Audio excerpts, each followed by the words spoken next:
뉴스바우 등호 현주 기자, 세상소리 뉴스 등호 보이스 오브 월드, 서울경찰청이 신당혁 영무원 살해 피의자가 31세 전주환이란 신상 공개 소식을 언론이 일제히 속보로 전했다.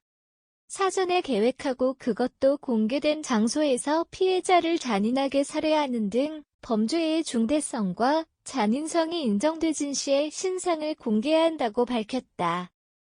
피해자가 범행을 시인했고 구속영장이 발부되는 등 증거가 충분하다는 근거도 덧붙였다.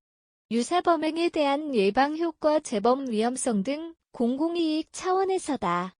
피해자는 불구속 상태로 스토킹 혐의 등 재판을 받던 중 1심 선고를 하루 앞둔 지난 14일 21시경 신당역 내 여자 화장실을 순찰하던 피해자 살해 혐의다.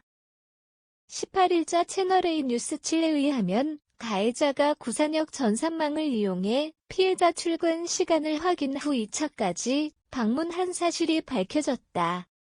경찰에 의하면 피해자 옛집 주변을 이번 배회했고 신당역으로 출발한 시간은 오후 19시로 알려졌다. 출발 전 주변을 배회하다 다른 여성 뒤를 받기도 했다. 피해자 전 씨는 우울증 약 복용 극단적 선택 등 범죄 행위에 대해 자신의 심리적 불안 상태를 호소해 심신미약 상태를 보이려 애쓴다는 소식도 있었다. 시민 발길은 신당역 추모 공간으로 연일 이어지며 분노에 찬 비난을 쏟아낸다. 왜 못 먹었나 여성의 삶은 지뢰찾기가 아니다 안전하고 싶다. 언제까지 여성이라는 이유로 죽어야 하나. 우연히 살아남고 싶지 않다. 정부는 살인범을 공개 처형해달라. 스토킹 처벌법 강화해라 등등 수도 없다. 딸 가진 아빠로서 걱정이 많이 됐고 이 가해자를 아빠로서 호되게 한번 혼을 내지 않을까. 서울 중구 김종용 씨 18일 인터뷰를 채널A 뉴스 7이 옮겼다. 아무런 도움이 되지 못하고 이렇게 무기력하게 바라보고 있는 게 너무 미안했어요. 서울 강동구 서경원 씨 인터뷰도 이어졌다.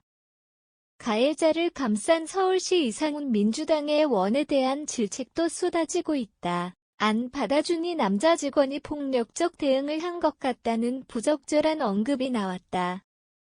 그냥 좋아해서 그러는 거잖아 식으로 사람들이 생각해도 국가에서는 그렇게 생각하면 안 된다고 저는 생각한다. 경기도 고양시 차한 씨 인터뷰다. 여성 대상 범죄에 대해 남녀가 갈라져서 싸울 게 아니라 함께 고민하고 생각하며 해결해 나가야 하는 문제라고 생각한다. 남양주시 김채린 씨 인터뷰다.